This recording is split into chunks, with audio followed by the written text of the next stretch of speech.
kwa sababu tulikubaliana. Unajua kuna watu wengine wanaendesha porojo huko mitandaoni. Mtu ambaye hajawahi kwenda hospitali anaendesha tu porojo, SHA haifanyi, hajaenda hospitali, hajajisajili, ni porojo tu na propaganda wanaendesha kwa mitandao.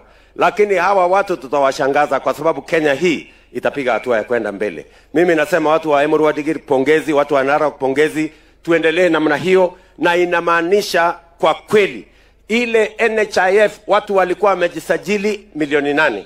Hii SHA sasa imefika watu milioni 22 kwa sababu Wakenya wameanza kujua na kutambua ya kwamba pale katika mambo ya afya tukiungana sisi wote tunaweza kuhakikisha kwamba kila mmoja wetu anapata bima ya afya. Kwa hivyo mimi najua mko na hospitali hapa level 4 imekwama kidogo, si ndio? Na mimi hospitali tunelengole basi koko mwai wa viongozi juu, na mimi nitashughulika na hiyo hospitali yenu. Nihakikishe nimekubaliana na Ndutu vile tutaweka equipment, nimekubaliana na mjumbe wenu Ngeno vile tutahakikisha kwamba dunia hiyo inasonga mbele. Kwa hivyo tuendelee namna hiyo. Mwisho kabisa, mimi nataka niwaeleze ndugu zangu watu wa hapa Emuru Wadigiri na watu wa Narok ya kwamba sisi, hasa mimi kama kiongozi wa taifa hii, nimeamua ya kwamba hatutaki tena siasa ya ukabila na chuki na migawanyiko.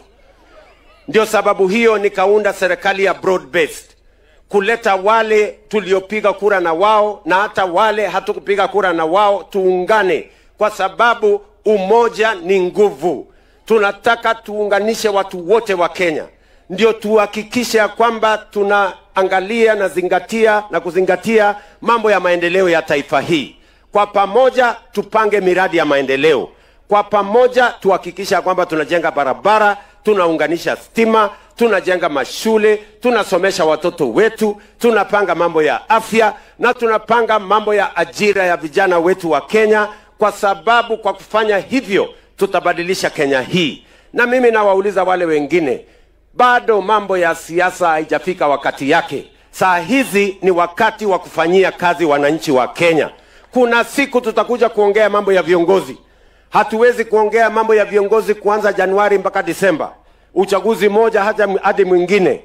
Hapa katikati ni kufanya kazi ya wananchi, na kama kuna watu hawaoni vile tunafanya, pia watuambie sera yao ni gani kwa barabara, kwa elimu, kwa kuunganisha stima, kwa matibabu. What is their alternative plan? Because we are implementing a plan that unites all the people of Kenya.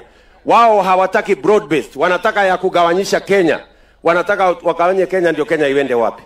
Munasema tuunganishe Kenya ama tutenganishe watu wa hapa Narok? Tuunganishe ama tutenganishe?